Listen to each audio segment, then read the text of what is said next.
بسم اللہ الرحمن الرحیم۔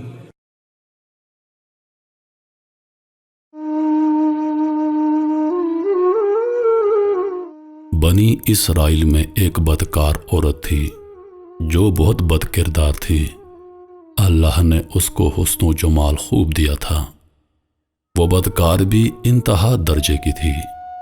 پوری بستی کے ساتھ اس کے تعلقات تھے۔ وہ اتنی مالدار ہو گئی کہ اس نے اپنے لیے بڑا محل بنایا اور ایک تخت بنوایا۔ وہ بن سنور کر ملکہ کی طرح تخت پر بیٹھتی اور اس کے ساتھ غلط تعلق رکھنے والے پورے شہر کے امراء تھے۔ اس کی زندگی ایسے ہی گزر رہی تھی۔ ایک مرتبہ کیا ہوا کہ وہ اپنے گھر کا دروازہ کھول کر تخت پر بیٹھی تھی۔ قریب کسی اور بستی کا نوجوان تھا جو بڑا نیک تھا، عبادت گزار تھا۔ وہ ادھر سے گزرا اور گزرتے ہوئے اچانک اس کی نظر اٹھی اور اس بد کردار عورت پر جا پڑی۔ اس بد کردار عورت کی ایسی تصویر اس کے دل میں چھپی کہ وہ آگے تو چلا گیا مگر اس کا دھیان ادھر ہی بھٹک گیا۔ پھر وہ مراقبے میں، ذکر میں، تسبیحات میں، تلاوت میں جب بیٹھتا تو اس کا دل نہیں لگتا تھا۔ اس نے روزے بھی رکھے لیکن خیال نہ نکلا۔ اس نے اپنے آپ کو کافی تکلیف پہنچائی، کئی دن اپنے آپ کو بھوکا پیاسا رکھا مگر اس کے دل سے خیال نہ نکلا۔ حتیٰ کہ ایک دن اس نے سوچا کہ جب اس خیال سے میری جان نہیں چھوٹتی تو میں اس عورت کے پاس جاتا ہوں۔ چنانچہ اس کے پاس جو تھوڑا بہت سامان تھا وہ اس نے بیچا اور اس نے اتنے سارے پیسے تیار کیے جتنے سے وہ بد کردار عورت اسے اپنے پاس آنے کی اجازت دیتی تھی۔ وہ اس بد کردار عورت کے پاس آیا اور اس کو پیسے دے کر اس کے پاس چارپائی پر بیٹھ گیا، بات چیت کرنے لگا۔ اچانک بات چیت کے دوران اس کے دل میں خیال آیا کہ میں نے نیکوکاری کے اتنے سال گزارے ہیں، آج میرے اللہ مجھے اس بد کردار عورت کے ساتھ بیٹھے ہوئے دیکھ رہے ہوں گے۔ بس یہ خیال دل میں آیا تو اللہ کا درد دل پر غالب آ گیا۔ اس نوجوان نے کانپنا شروع کر دیا۔ عورت اس سے پوچھتی ہے، تم کانپ کیوں رہے ہو؟ تمہارا چہرہ کیوں پیلا ہو گیا ہے؟ اس نے کہا، بس میری طبیعت ٹھیک نہیں۔ اس نے کہا، پھر تم جس مقصد کے لیے آئے ہو وہ مقصد پورا کرو اور جاؤ۔ اس نے کہا، نہیں۔ وہ بڑی حیران ہو گئی کہ آج تک میں نے اپنی زندگی میں کوئی ایسا مرد نہیں دیکھا جو میرے قریب اس طرح چارپائی پر آ کر بیٹھے اور پھر برائی کیے بغیر یہاں سے واپس چلا جائے۔ یہ نوجوان کیسا ہے؟ مگر نوجوان نے کہا، میں جاتا ہوں یہاں سے۔ اس نے کہا، تم کون ہو، کیا ہو؟ اس نے بتایا کہ میں اس نام کا بندہ ہوں اور فلاں بستی کا رہنے والا ہوں۔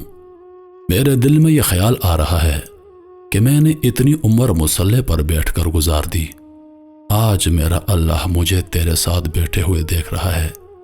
بس اس کے بعد اس نوجوان کی آنکھوں سے آنسو آ گئے اور وہ وہاں سے چل پڑا۔ اب وہ وہاں سے چلا تو اس عورت کو جو اس کی تھوڑی بہت صحبت ہو گئی، اس کی برکت اس کو مل گئی۔ چنانچہ عورت کے دل میں خیال آیا کہ یہ کنوارا نوجوان اتنا اللہ سے ڈرتا ہے جبکہ اس نے کوئی گناہ بھی نہیں کیا، اور میں تو سارا دن اور ساری رات گناہوں کا مرتکب ہونے والی ہوں، میں تو خدا سے ڈرتی ہی نہیں۔ اس کے دل میں شرمندگی پیدا ہو گئی، ندامت ہونے لگی کہ کروں تو کیا کروں۔ دل میں خیال آیا کہ اچھا چلتی ہوں اور موسیٰ علیہ السلام سے پوچھتی ہوں کہ کیا میرے لیے بھی توبہ کی کوئی صورت ہے؟ وہ اپنے گھر سے نکل کھڑی ہوئی۔ اب اس کو بستی کا ایک ایک بندہ پہچانتا تھا، وہ ایسی نامی گرامی خاتون تھی۔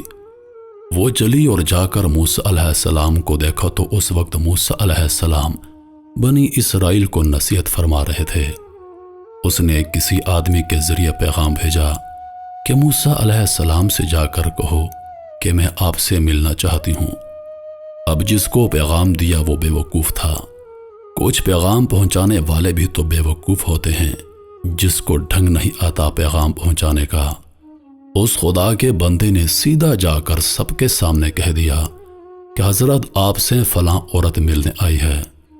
موسیٰ علیہ السلام نے نام سنا تو آپ کو بہت جلال آیا کہ لوگ کیا سوچیں گے کہ ایسی عورت ان سے ملنے آئی ہے، ان سے ان کا کیا تعلق ہے۔ موسیٰ علیہ السلام نے غصے میں آ کر کہہ دیا کہ اس سے کہو گے چلی جائے، میں اس سے نہیں ملنا چاہتا۔ اس بے وقوف نے آ کر کہا کہ میں نے بات تو کہی۔ موسیٰ علیہ السلام بڑے ناراض ہو گئے، وہ بڑے خفا ہوئے، وہ ڈر گئی۔ اس نے کہا میری بدکاریاں ایسی ہیں کہ اللہ مجھ سے پہلے ناراض تھا اور اب اللہ کا نبی بھی مجھ سے بات نہیں کرتا، میرے لیے تو اب دنیا میں ٹھکانہ کوئی نہیں۔ بڑے اداس اور بوجھل قدموں کے ساتھ وہ وہاں سے واپس آئی۔ وہ حیران تھی کہ اللہ کے نبی نے بھی میرے ساتھ بات کرنا گوارا نہ کیا، میں اتنی گری ہوئی عورت ہوں کہ وہ بات بھی نہیں کرنا چاہتے۔ چنانچہ وہ گھر آئی، اس نے گھر کی کنڈی لگائی۔ اس نے اپنے کسی بڑے سے سنا تھا کہ بندہ جب اپنے رب کو منانا چاہے تو اس کو چاہیے کہ وہ اس کے آگے سجدہ کرے۔ چنانچہ اسے اور کوئی طریقہ نہیں آتا تھا، گھر کی کنڈی لگا کر ایک جگہ اس نے اللہ کے سامنے سجدہ کیا، دل سے کہہ رہی ہوگی میں تیرے سامنے جھک رہی ہوں خدا، میرا کوئی نہیں اللہ تیرے سوا۔ اسے پوری دنیا میں اور کوئی نجات کا راستہ نظر نہیں آتا تھا۔ پھر اللہ کی شان دیکھیے، اس نے رات گزاری، اگلے دن اس کے دل میں خیال آیا کہ میں عورت ذات ہوں، اکیلی مکان میں رہتی ہوں، ایک میری خادمہ ہی تو ہے، میں اگر نیت کر بھی لوں تو جتنے لوگوں نے میرے ساتھ بدکاریاں کی ہیں وہ تو مجھے نہیں رہنے دیں گے، تو بہتر ہے کہ میں اس جگہ کو چھوڑ کر چلی جاؤں۔ تبھی اس نے فیصلہ کیا کہ میں یہاں سے چلی جاتی ہوں۔ اس نے اپنے آپ کو ایک سادہ سے کپڑے میں لپیٹا تاکہ کوئی کپڑوں کو اور حسن و جمال کو نہ دیکھے کہ یہ کون ہے۔ پھر اس نے سوچا عورت ذات ہوں، کہاں جاؤں گی؟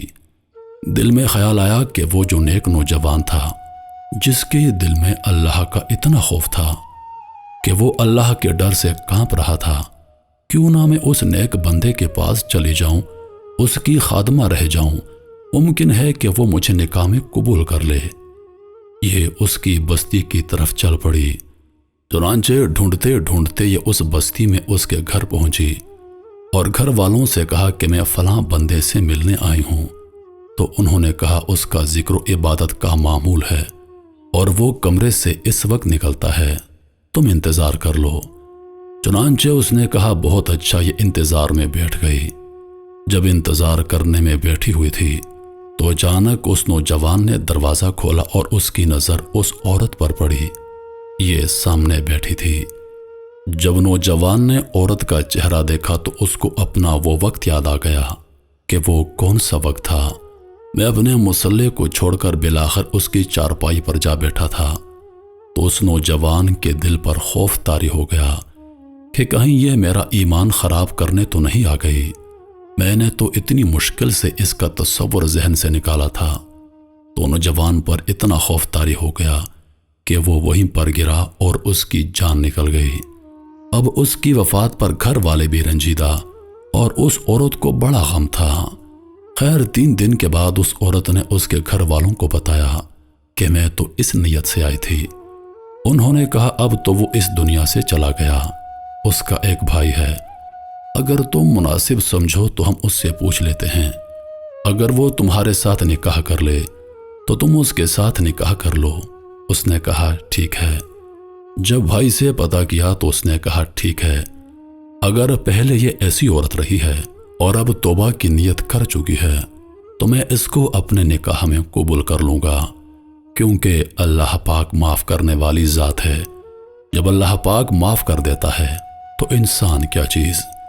چنانچہ اس عورت کا اس کے بھائی کے ساتھ نکاح ہو گیا اور اس عورت کو اللہ تعالیٰ نے 7 بیٹے عطا فرمائے اور وہ 7 بیٹے بنی اسرائیل کے اولیاء میں سے گزرے۔